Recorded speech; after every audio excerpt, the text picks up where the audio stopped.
তো আমরা আজকে একটু লাইসিনটা বুঝবো। খুব সহজ, খুবই সহজ। কিন্তু লাইসিনের মধ্যে ফাঁপড় আছে কিছু। ব্যাপার আছে। ব্যাপার হচ্ছে লাইসিন মেডিসিনটা আমি যে ১০-১৫ বার ব্যবহার করছি আরকি। আমার কাছে সবসময় মনে হইছে আমি কারণে আজকে যেটা করছি এটা হচ্ছে তেমন কোনো একটা ফিজিক্যাল সিম্পটমই রাখিনি। আমার কাছে সবসময় মনে হয়েছে যে লাইসিন, মেডোরিনাম, কার্সিনোসিনাম আপনারা দেখবেন আমার এই ইউটিউব লেকচারে যে কার্সিনোসিনামটা আছে, যেটা পেইডে পড়াইছি ওটা। ইউটিউব লেকচারে যে কার্সিনোসিনামটা আছে, ওইখানে একজন কিছু কথা বলছে যে পার্টিকুলার সিমটমস কেন বলি না। আমি ওনার কথার উত্তর দেই না। কারণ হচ্ছে ওনার কথার উত্তর দেওয়ার সময় তো নাই। ওনাকে বোঝানোরও সময় নাই যে এগুলো পার্টিকুলার সিমটমস এর মেডিসিন না। যেমন ধরেন কোলোসিন, যেমন ধরেন স্টেলসিনিয়াম। এই সমস্ত মেডিসিনের কি হয়? এই সমস্ত মেডিসিনের একটা মেন্টাল জায়গা থেকে এই সমস্ত মেডিসিন এসে শারীরিক প্রতিক্রিয়া দেখায়। আর কিছু কিছু মেডিসিন আছে যেমন ফলিকুলিন। ফলিকুলিনাম কিরকম আছে? লেট মি টেল ইউ ফলিকুলিনামের একটা কেস। একটু ১ মিনিট লাগবে। একটা কেস আমি বলি, তাইলে আপনি বুঝবেন ফলিকুলিনাম কিরকম মেডিসিন। ফলিকুলিনামে আমি একটা কেস বলি। কেস বললেই আপনি বুঝবেন। তো একটা মহিলার বাচ্চা হচ্ছে। তো বাচ্চা হচ্ছে না। ও spinal muscular atrophy most of the time হচ্ছে plumbum group, most of the time হচ্ছে হাইপেরিক নেট্রন। যদি ডিজেনারেশনাল অ্যাট্রফি থাকে সবসময় গ্রুপটা হচ্ছে সাধারণত প্লাম্বাম বা প্লাম্বামের আশেপাশে যে সমস্ত মেডিসিন। তো বাচ্চা হচ্ছে না। বাচ্চা না হওয়ার কারণ নাই। এন্ডোমেট্রিয়াম ঠিক আছে, বায়োমেট্রিয়ামে কোনো গন্ডগোল নাই, ফ্যালোপিয়ান টিউবে কোনো গন্ডগোল নাই, ওভালুয়েশন ঠিক আছে, সবকিছুই ঠিক আছে, বাচ্চা হচ্ছে না। তো তাকে বিভিন্ন সময় কার্সিনোসিন দিছি, কষ্টিকাম ধরনের মহিলা, কষ্টিকাম দিছি, 15 জন। তারপরে আসলে আমরা তো বই থেকে যা শিখি তার থেকে অনেক বেশি শিখি আসলে রুগীর কাছ থেকে। তারপরে বের করা গেল যে আসলে আহ মূল কারণটা হচ্ছে যে এই মহিলাকে বিয়ের পরে তার হাজবেন্ড বিভিন্নভাবে, ধর্মীয়ভাবে, বিভিন্নভাবে ৪ দেয়ালের মধ্যে বন্দি করে রাখছে এবং এটা উনি আসলে মেনে নিতে পারেন। আবার বাবাটাও মারা গেছে। এই কারণে যে ওইখান থেকে বের হয়ে আসবে ওইটাও উনি পারেন না, তাকে অনুমতি দেয় না। শিক্ষিত মহিলা কিন্তু একটা বিয়ে করে বেড়ে গেছে বাটের মধ্যে। এটা হচ্ছে ফলিকুলি নামের একটা জায়গা। আইলমন্স ফ্রম রিলিজিয়াস সাপ্রেশন, খুব বড় মেডিসিন।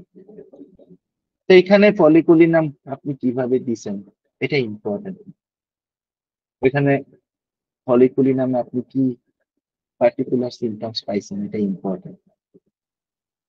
আমরা প্রচুর রুগী, আমি প্রচুর রুগীকে যারা আসলে যেমন হিজবুত তাহারির করে যারা হিজবুত তাহারির বা হিজবুত তাওহীদ যে সমস্ত পলিটিক্যাল পার্টিগুলো এগুলো একটু একটু উগ্র টাইপের পার্টি। তো কমিউনিস্ট পার্টি যারা করে, যারা কমিউনিস্ট কুষ্টিয়া এলাকায় কমিউনিস্ট পার্টি করে যারা মানুষ না দেখায়, এরা আসলে এদের আপনি হাতে ব্যথা পায়ে ব্যথার লক্ষণ নিয়ে হতে পারবেন না। এদের মেডিসিন ৩-৪টা মেডিসিনের মধ্যে এরা করে ফেলে। সুজা, ভেরেট্রাম, ম্যানসিনেলা, কস্টিকাম, এরকম। তো মানে কিছু মেডিসিন আছে, আপনি কখনোই এই মেডিসিন গুলাকে আপনি কখনোই কি করতে পারবেন না, আপনি পার্টিকুলার সিম্পটমের আন্ডারে আনতে পারবেন।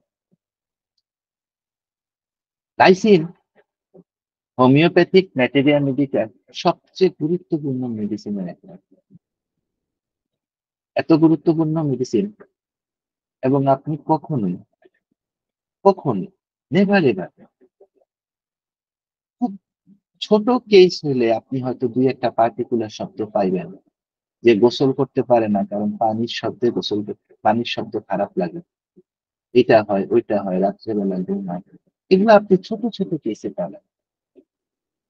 তো লাইসিন আপনারা সবাই যেটা করবেন, আমার রিকোয়েস্ট, আমার ওই এই লেকচারটা শোনার পরে আপনারা সবাই এসসিএলএন থেকে লাইসেন্সটা করে নেবেন।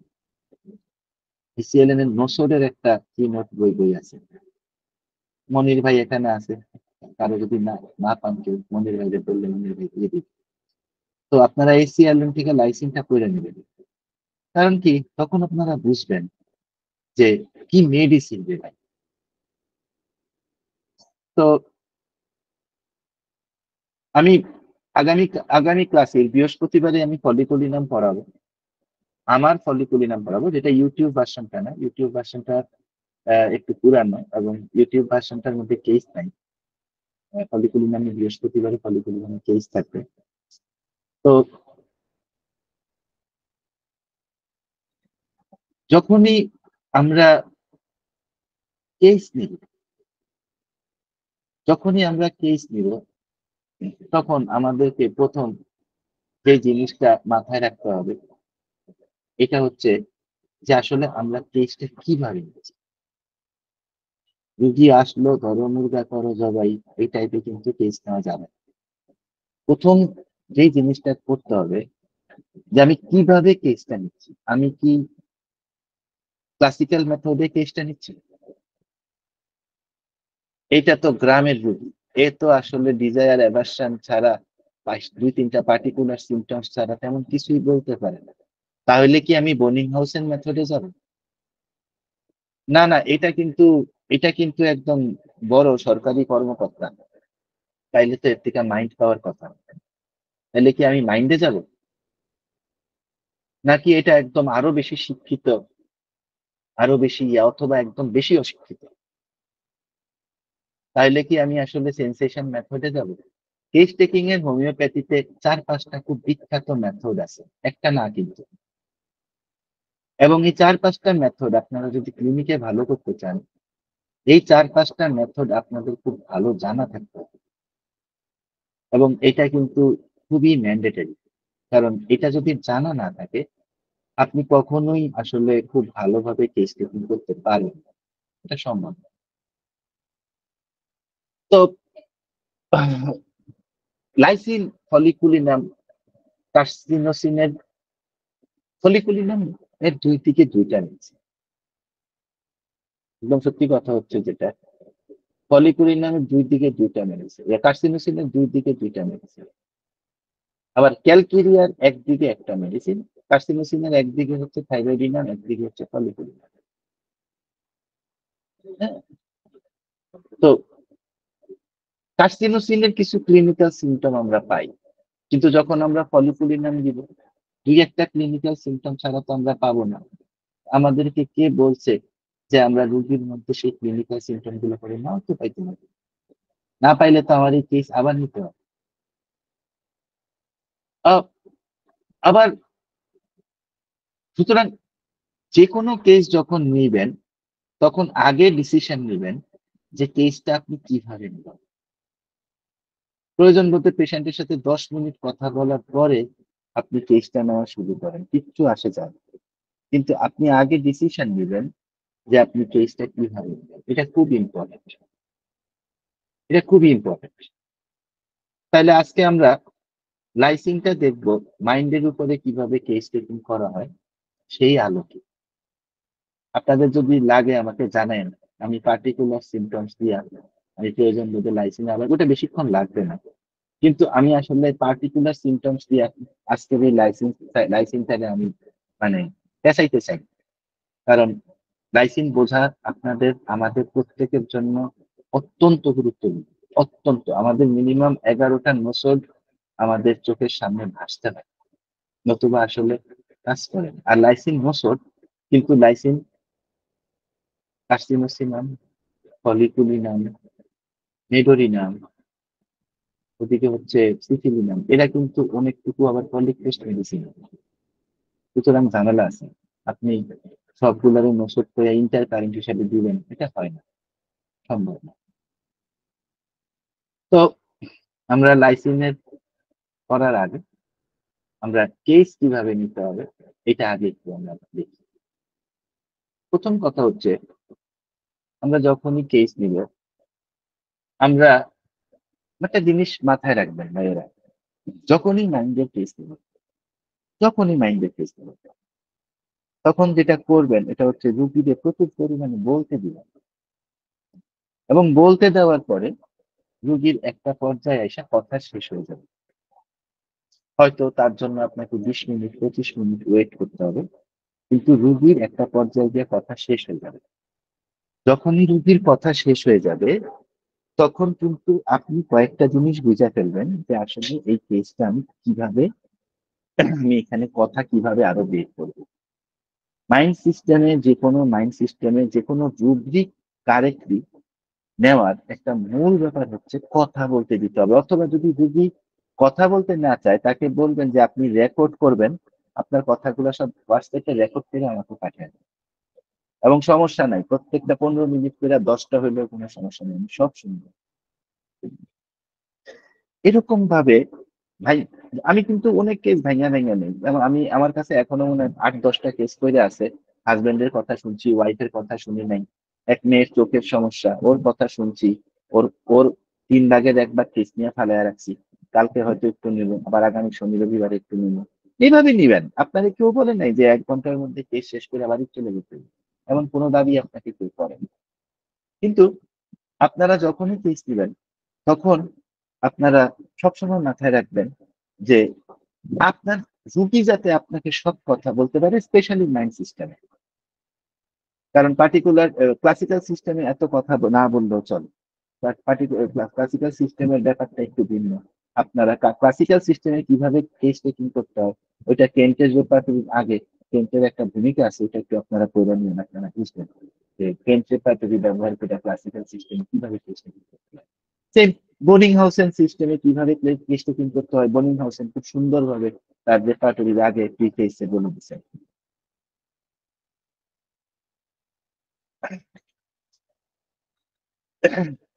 বোগার বলে দিছেন, বোগারের সিস্টেমে কিভাবে কেস টেকিং করতে হবে, এগুলাও কিন্তু সব বলা আছে।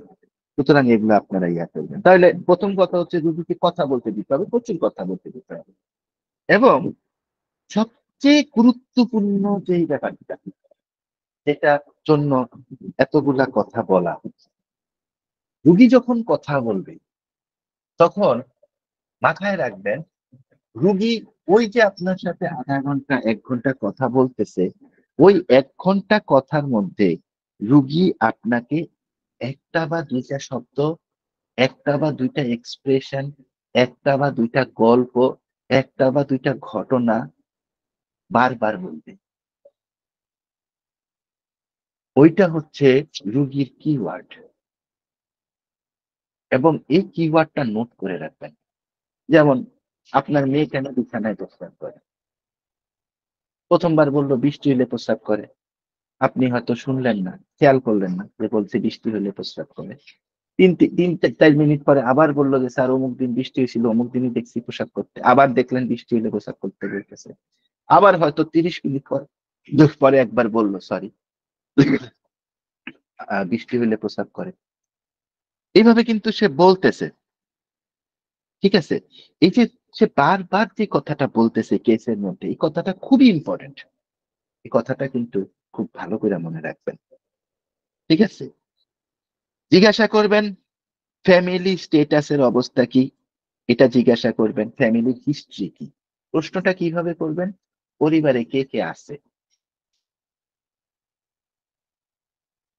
পরিবারে কে কে আছে মানে পরিবারে কে কে আছে মানে হচ্ছে পরিবারে বলবে, পরিবারে আমি এখন ধরেন একটা 17 বছরের বাচ্চার কেস নিতেছেন, সে বলবে যে আমার বাবা আছে, মা আছে, বোন আছে। ঠিক আছে, আচ্ছা, খুব ফ্র্যাঙ্কলি জিজ্ঞাসা করবেন বাবা কি বলে, মা কি বলে, মানে একদম ক্যাজুয়ালি। তখন আপনি তার কণ্ঠের ইন্টেন্সিটি থেকেই বুঝবেন যে আসলে তার সাথে কার সম্পর্ক কিরকম। অটিজমের বাচ্চা হইলে অবশ্যই প্রেগনেন্সির কেস নিতে নিতে হবে। বড় ধরনের কোনো বাচ্চাদের ডিজিজ, নিউমোনিয়া, বড় ধরনের কোনো বাচ্চাদের ডিজিজ, ধরেন লং কোভিড, এই যে এখনকার সমস্যা, সবচেয়ে বড় সমস্যা লং কোভিড হচ্ছে। লং কোভিড মানে কি, অনেকের দেখবেন কাশি কমতেছে না। ঠিক আছে, অনেকের দেখবেন জ্বর হইতেছে, কাশি কমতেছে না, জ্বর হইতেছে, হাঁচি কমতেছে না, সর্দি কমতেছে না। এগুলার এখন নতুন মেডিকেল ডেফিনেশন আসছে, এরা বলে লং কোভিড। লং কোভিড এর সময় ওই সমস্ত হিস্ট্রি গুলা নিবেন। বাসার পরিবেশ কেমন, রিলেটিভসদের সাথে সম্পর্ক কিরকম, গার্লফ্রেন্ডের সাথে সম্পর্ক কিরকম, জামাইয়ের সাথে সম্পর্ক কিরকম জানবেন, পরকিয়া করে কিনা জানবেন, পরকিয়া করলে পরকিয়ার প্রেমিকার সাথে সম্পর্ক কিরকম জানবেন। বাংলাদেশের পৃথিবীর 90% মানুষ কোনো না কোনো ভাবে পরকীয়ার মধ্যে আছে, সেটা মাথায় রাখবেন, অলওয়েজ এটা মাথায় রাখবেন এখন। ঠিক আছে, তারপরে হচ্ছে ফিনান্সিয়াল হিস্ট্রি বুঝবেন, ফিনান্সিয়াল কাহিনী বুঝবেন। ফিনান্সিয়াল কাহিনী কিভাবে বুঝবেন, টাকা পয়সা নিয়ে ইয়ে আছে কিনা, টাকা পয়সা কে ইনকাম করে, কে খরচ করে, বাবা টাকা পয়সা ইনকাম করে কিনা, ঠিক মতো ফ্যামিলিতে দেয় কিনা। ঠিক আছে, বাবা, ছেলে আসছে তখন বললাম হয়তো 17 বছরের একটা বাচ্চা আসছে, এই ছেলেকে বাবা টাকা পয়সা দেয় কিনা, সে তার মতন করে খরচ করতে পারে কিনা, বাবা কিপটা কিনা, কিপটা হইলে কোন ধরনের কিপটা। হ্যাঁ, ছেলে কি করে, ছেলে যদি বলে যে না আমি 17 বছর বয়স, আমি একটা আটার রুটির দোকানে কাজ করি, ফাইন, প্রফেশনাল দিক কি আছে, বেতন বেতন ঠিক মতো পাও কিনা। ঠিক আছে, এই জিনিসগুলা কিন্তু জিজ্ঞাসা করবে। বাইরে কাদের সাথে সোশিও কালচারাল, বাইরে কাদের সাথে মিশো, ফ্রেন্ড কারা কারা।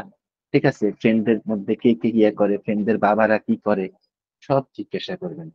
এগুলা জিজ্ঞাসা করলে আপনার কাছে একটা জিনিস ক্লিয়ার হয়ে যাবে, এটা হচ্ছে সে কোথায়, কোন কথাটায় কতটুকু গুরুত্ব দিতেছে, এবং কোন কথাটার মধ্যে তার যেই গলার যে সব স্বর, ওইটা কতটুকু প্রমিনেন্ট আছে।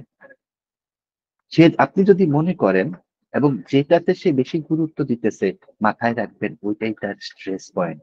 মাইন্ডের কেসে সবচেয়ে গুরুত্বপূর্ণ ব্যাপার হয়েছে, যে কোনো মাইন্ডের কেসে সবচেয়ে গুরুত্বপূর্ণ ব্যাপার হয়েছে তার স্ট্রেস পয়েন্ট বের করা। সে কোনটা নিয়ে টেনশনে আছে, সে কোনটা নিয়ে বিপদে আছে, সে কোনটা নিয়ে গ্যাঞ্জামের মধ্যে আছে। এবং সবচেয়ে ইম্পর্টেন্ট ব্যাপার হচ্ছে যে সেখান থেকে তার রিয়াকশনটা কি। ঠিক আছে, কিরকম, একটা উদাহরণ দিই ভালোভাবে বুঝবেন। যেমন ধরেন বলতেছে যে আমি তো একটা মেয়েকে পছন্দ করি, মেয়েটা আমাকে পাত্তা দেয় না। ঠিক আছে, হুম, তাহলে এরপরে কি হয়েছে, মেয়েটা তো পাত্তা দেয় না, মেয়েটা করছে কি দুনিয়ার কীর্তি কাহিনী করছে। কীর্তি কাহিনী করার পরে এখন আমার আসলে কি হয়েছে, তার সাথে আমার এমন একটা তিক্ত অবস্থা তৈরি হয়েছে। ঠিক আছে, হ্যাঁ, বা আমার বিয়ে হয়েছিল, আমি আমার হাজবেন্ডের থেকে ঠিক রকম ভাবে আমি তার কাছ থেকে বিভিন্ন বিষয়ে সাপোর্ট পাইনি। রুব্রিক কি আসবে, রুব্রিক আসবে মাইন্ড এমবিটাই, তিক্ততা, এক্সেসেপারেটেড। ঠিক আছে, তিক্ততা। ঠিক আছে, এইভাবে কিন্তু আপনার মেডিসিন গুলো আপনার সামনে আসবে। হ্যাঁ, এই জিনিসগুলা, রিয়াকশন গুলা তৈরি দেখবেন। সবচেয়ে ইম্পর্টেন্ট হচ্ছে কেসের মধ্যে কি হয়েছে, আমার জামাই মরে গেছে রে, এইটা ইম্পর্টেন্ট না। জামাই মরে যাওয়ার পরে কি আপনারও মরে যাওয়ার ঘটনা হয়েছে, নাকি জামাই মরে যাওয়ার পরে আপনি বিয়ে করতে চাইছেন, এটা হয়েছে মূল ঘটনা। সুতরাং মূল কথা হচ্ছে যে আপনার জামাই মরে গেছে, এরপরে আপনি কি আপনার কি বিয়ে করতে ইচ্ছা করছে, নাকি আপনার জামাই মরে যাওয়ার পরে আপনার মানে আপনি জামাইয়ের খেলায় আপনারও মরে যাইতে, এই যে কালকে না পরশু দিন পত্রিকায় দেখলাম যে হাজবেন্ড মারা গেছে ভোর 6টায়, ওয়াইফ মারা গেছে রাত্র 8টায়, নাকি আপনার এই ধরনের রিয়াকশন আছে। ঠিক আছে, তো এই জিনিসগুলা কিন্তু মাইন্ড মাইন্ড সিমটম সিস্টেমে এই জিনিসগুলার গুরুত্ব অত্যন্ত বেশি। এই জিনিসগুলো, মাইন্ড সিমটম যখনই নিবেন তখন পার্টিকুলার সিমটম জিজ্ঞাসা করবেন না। যখনই আপনি ভাববেন যে আমাকে মাইন্ড সিমটমের টেস্টটা আমাকে তুলতে হবে, এই লোক তো কথাই বলতেছে না, এই লোকের তো কোনো আমি কোনো ইয়াই পাই না, এটার নাম কি, এই লোকের আমি তো কোনো মানে সিমটমই পাই না, ঠিক আছে, তখনই কিন্তু আপনার পার্টিকুলার সিমটম আস্তে আস্তে আপনি বন্ধ করে রাখবেন। পরে যদি পান ভালো, না পাইলে আরো ভালো, কোনো সমস্যা নেই, আপনি নিতে পারবেন, ঠিক আছে। এরপরে আপনি যখনই দেখবেন যে আপনি এইবার তার আপনি প্রবলেম বুঝলেন, প্রবলেম বুঝার পরে আপনি তাকে জিজ্ঞাসা করবেন, তোমার এম কি, তোমার অ্যাম্বিশন কি, তুমি চাও কি দুনিয়ার থেকে, ঠিক আছে, তোমার ব্যাপার কি, কাহিনী কি, তুমি যদি তুমি কি চাও, তোমার অ্যাম্বিশন কি, ঠিক আছে, তোমার পার্সোনালিটি কিরকম, তুমি চাও কি দুনিয়াতে, তুমি তুমি কেন আসছো, তোমার কি মনে হয়, চাকরি করে কি করবা, বাকরি করে কি করবা, ঠিক আছে, পয়সা উড়াইবা, মদ গাঁজা খাবা, মেয়েদের কাছে যাবা নাকি ঘরে দিবা, এগুলা কিন্তু খুবই ইম্পর্টেন্ট কোয়েশ্চেন। এগুলা কিন্তু মাইন্ডের পারস্পেক্টিভ হচ্ছে কেস।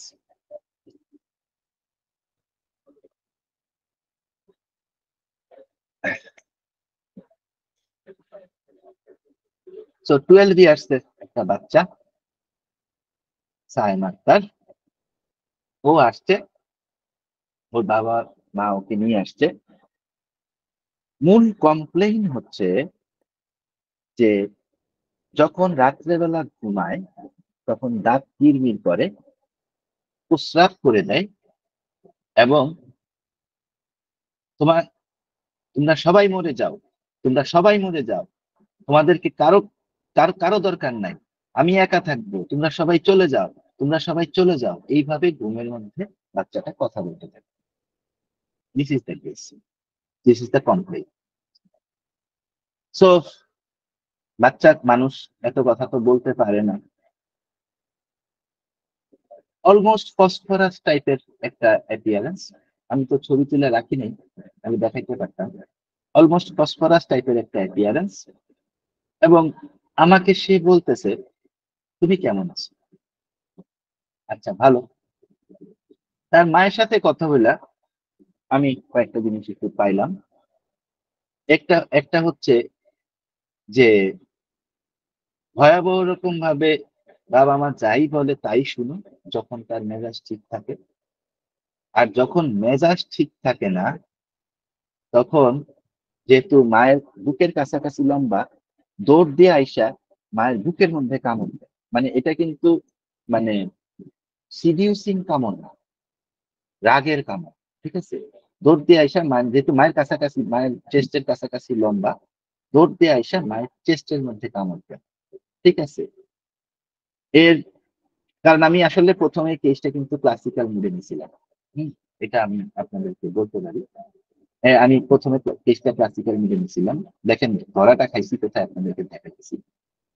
তো ডিজায়ার করে কি মিন্সড মিট, যে সমস্ত ওই যে বার্গার টার্গার এগুলারে আমরা বলি মিন্সড মিট বলি এগুলারে। আমরা ফ্যাট মানে মাংস খাইতে পছন্দ করে। স্লিপ, ঘুম তার ভালো হয় না। একদমই ভালো হয় না। এই বাচ্চার ঘুম একদমই ভালো হয় না।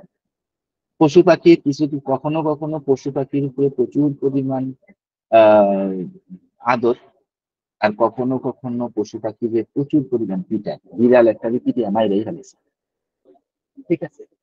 সে খুব রাত্রেবেলা খুব ডিস্টার্বিং, এই 12 বছরের একটা বাচ্চা রাত্রেবেলা খুব ডিস্টার্বিং একটা স্বপ্ন দেখে।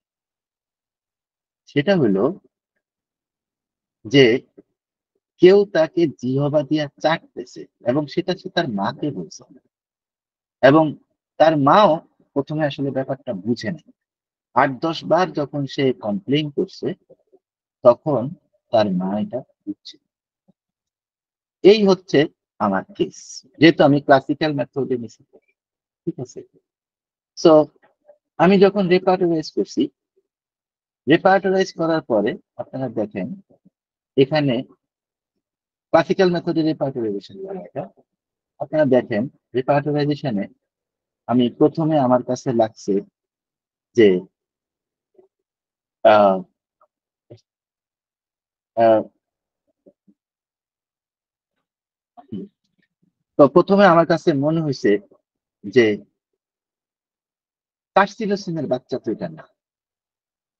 কার্সিনোসিনের বাচ্চার মূল কাহিনী হচ্ছে প্রথম কথা হচ্ছে রেসপন্সিবিলিটি থাকবে, ওভার ওভার রেসপন্সিবিলিটি থাকবে। কার্সিনোসিনের বাচ্চাদের মধ্যে অসম্ভব রকম রেসপন্সিবল বাচ্চা হয় কার্সিনোসিনের বাচ্চারা।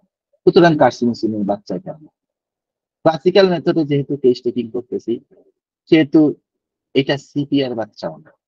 সিপিআর বাচ্চাদের কি থাকবে, সিপিআর বাচ্চাদের ভয়াবহ রকমের কনস্টিপেশন থাকবে। সিপিআর একটা খুব ভালো সিমটম হচ্ছে constipation at the Times of childhood and at the time of pregnancy. Sulphur, এটা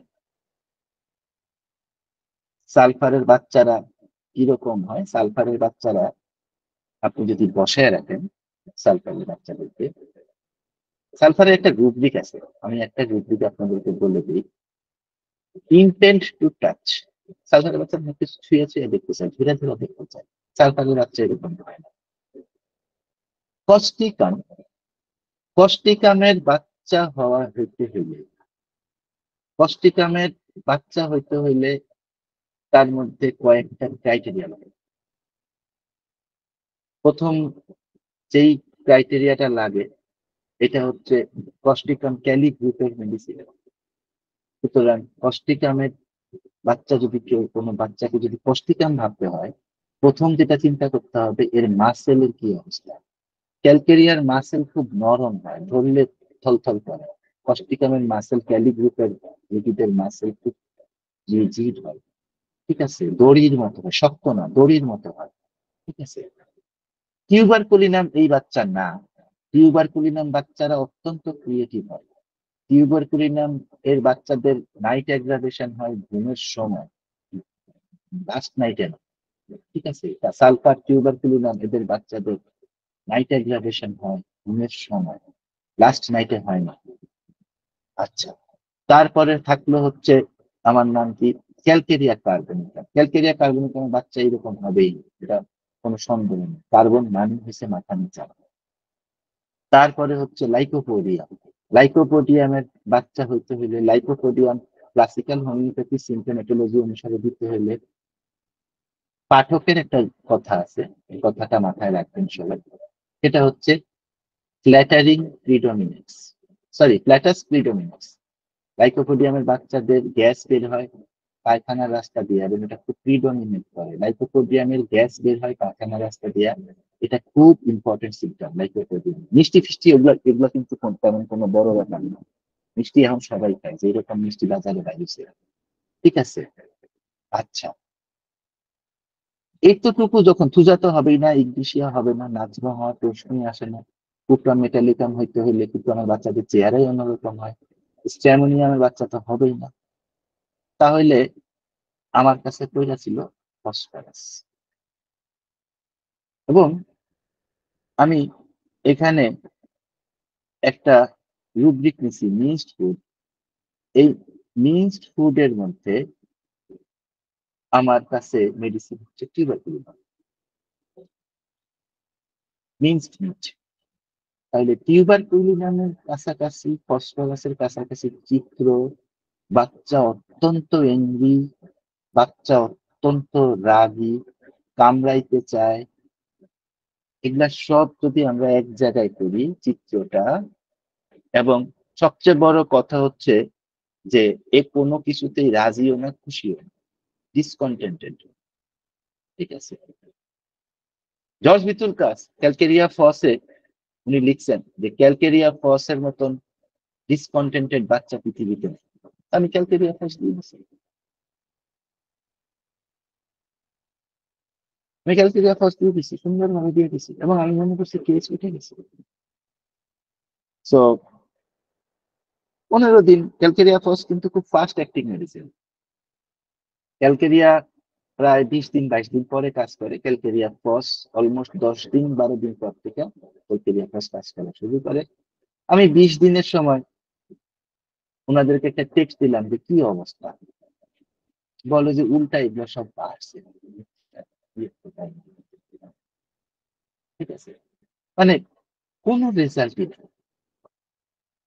এবং আমি একটা জিনিস আরো লক্ষ্য করলাম, যে মেডিসিনটা দেওয়ার পরে আমাকে সে এখন নতুন করে ক্যালকেরিয়া ফসের সিমটম দেখাইছে, তার মানে হচ্ছে আমি মেডিসিন দিয়েছে। দেন আমি ফেইল্ড কেস আলোচনা করি। আমি ফেইল্ড কেস আলোচনা করি কারণ হচ্ছে আমার কাছে মনে হয় যে ফেইল্ড কেস যদি কেউ আলোচনা না করে, যদি আপনি সবসময় আপনার সফল কেস গুলা নিয়ে কথা বলেন, তাহলে আপনি বুঝাইতে চাচ্ছেন যে আপনার কোন ব্যর্থতা নাই। কিন্তু আমি যেহেতু হিউম্যান বিং, আমার কিন্তু সফলতার থেকে ব্যর্থতা অনেক বেশি। ঠিক আছে? ব্যর্থতা অনেক বেশি। প্রত্যেকটা হোমিওপ্যাথের ব্যর্থতা অনেক বেশি। রজার মরিসন বলছিলেন যে, "তুমি যদি সারা জীবনে, জাস্ট সারা জীবনে 30% কেস উঠাইতে পারো, তুমি যত কেস পাও, সারা জীবনে যদি তুমি 30% কেস উঠাইতে পারো, মনে রাখবা you are a very good doctor, very good homeopath. 30%।" আমার তো এটা ফেল করলাম। ফেল করার পরে মাথা গরম। আমি আসলে কেস ফেল করলে আমি ঘুমাইতে পারি। তো করব। আমি আবার ওর মায়ের সাথে প্রায় ১ ঘন্টা ১.৫ ঘন্টা ফোনে কথা বললাম। ফোনে কথা বললাম, চিন্তা করলাম যে আচ্ছা ঠিক আছে। যদি ২ এ ২ এ তো ৪ হয়, এখন ২ এ ২ এ তো মানে যেহেতু ২ এ ২ এ ৪ হইল না, তার মানে হচ্ছে আমার রেমেডি ভুল আছে। রেমেডি ভুল হইছে কারণ হচ্ছে আমার টেস্ট এর মধ্যে কোনো গন্ডগোল হয়েছে। এইবার আমি যেটা করলাম, এবার আমি তার মায়ের ইন্টারভিউ নেওয়া শুরু করলাম। এবং এটা আমি কমপ্লিটলি ডিফারেন্ট ওয়েতে শুরু করলাম।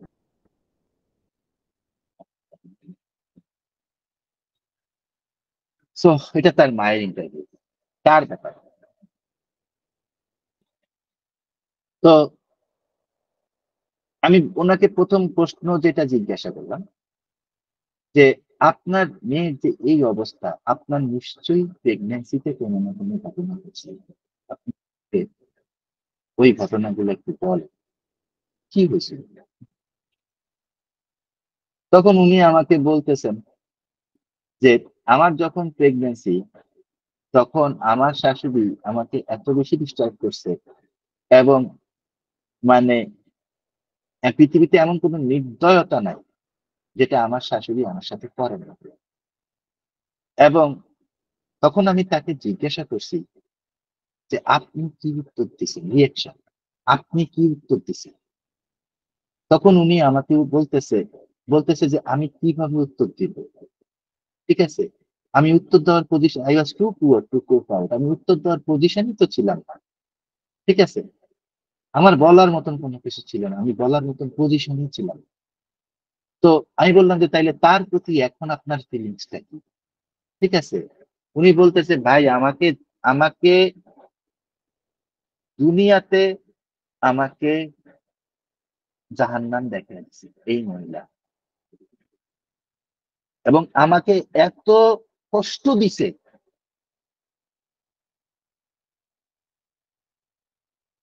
মেয়েটা হওয়ার আগে উনি আমাকে একটা গল্প বলছে। মেয়েটা হওয়ার আগে একদিন উনার হালকা, হালকা করে ব্লিডিং হচ্ছে।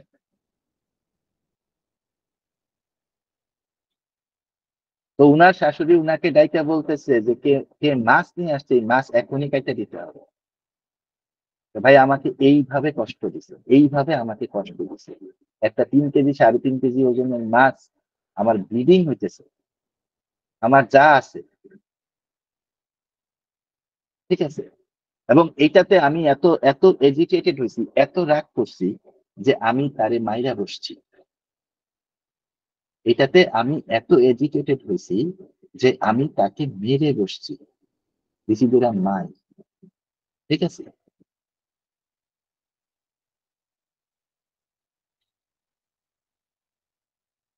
তো আসলে এতটুকুর পরে আমার কেস হয়ে গেছে।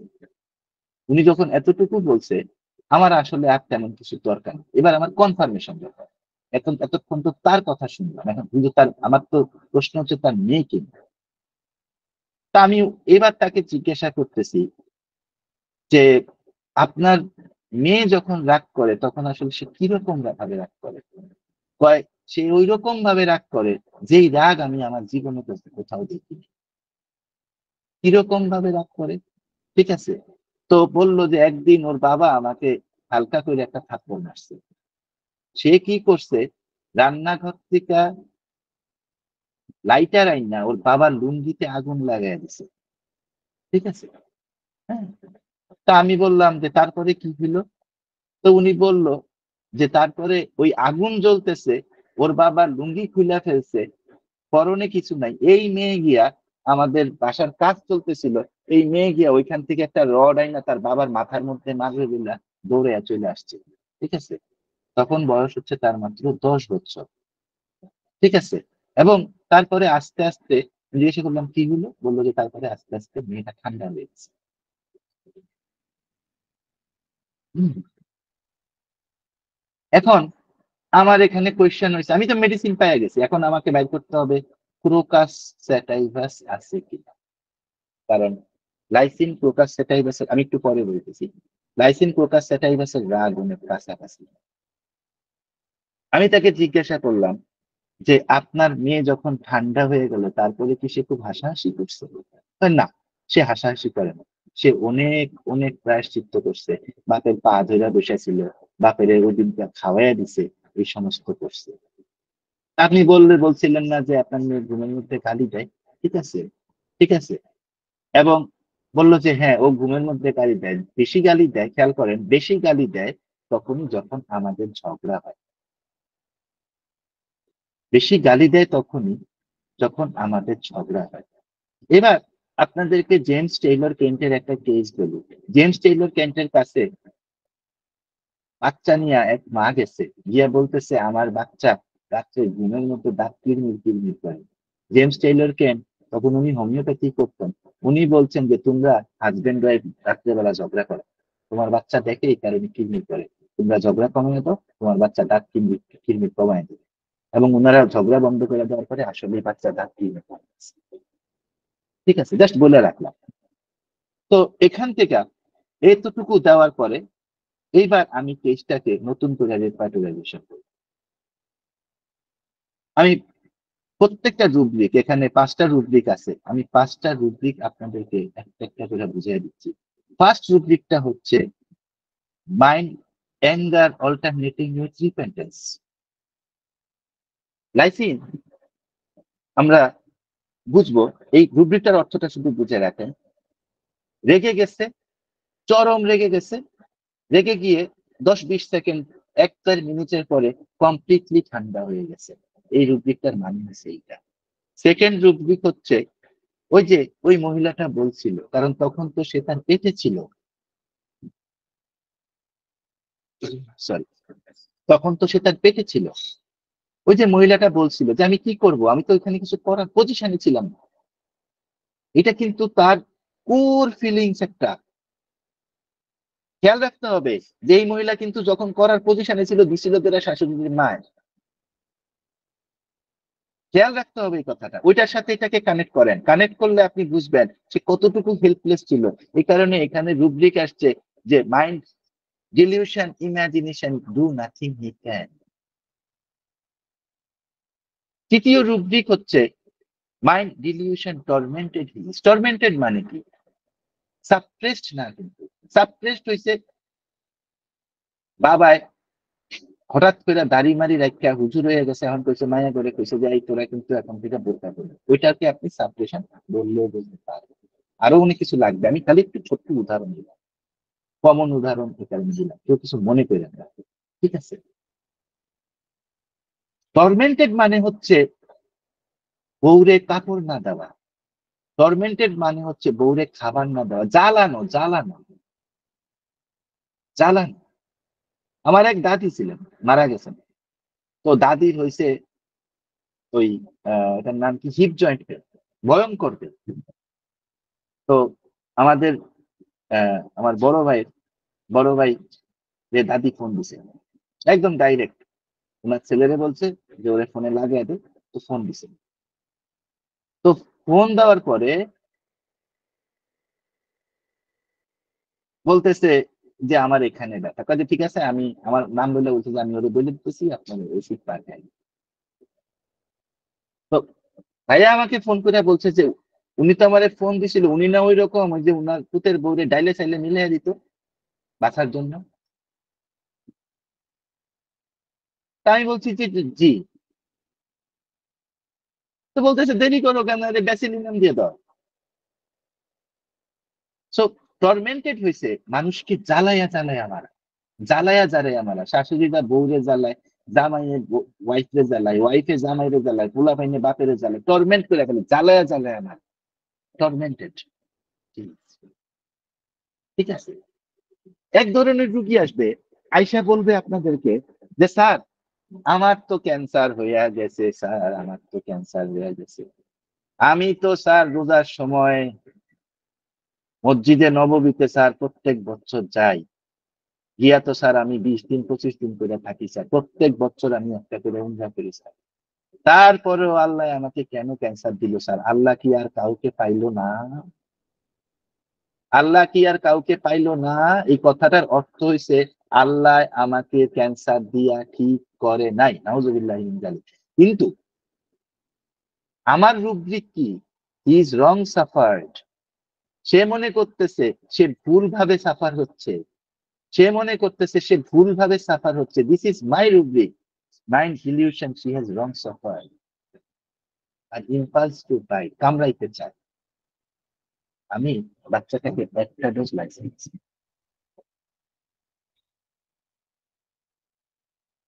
জাস্ট এক ডোজ লাইসেন্স ছিল। এবং সবচেয়ে আশ্চর্যের ব্যাপার হচ্ছে এই বাচ্চাটা যখন ওর পরীক্ষা আসছে, এরপরে যখন ওর বাবা মার সাথে গন্ডগোল হয়েছে বা এক্সট্রিম সিচুয়েশন, ওর মায়ের একটা কথা আপনাদেরকে বলি তাইলেই আপনারা বুঝবেন। বলতেছে যে আমার কাছে মনে হয়েছে, লাইসেন্স কিন্তু খুব ফাস্ট অ্যাক্টিং রেমেডি, অকল্পনীয় ফাস্ট অ্যাক্টিং রেমেডি, ঠিক আছে? তো উনি আমাকে বলতেছে যে আমার কাছে মনে হয়েছে যে এই আমার মেয়েটা নতুন জন্ম হয়েছে, আমার মেয়ে এরকম ছিল না। চলেন আজকে আমরা একটু লাইসেন্সটা বুঝি ভালো করে। লাইসেন্স আসলে কি জিনিস? ছোট্ট জিনিস,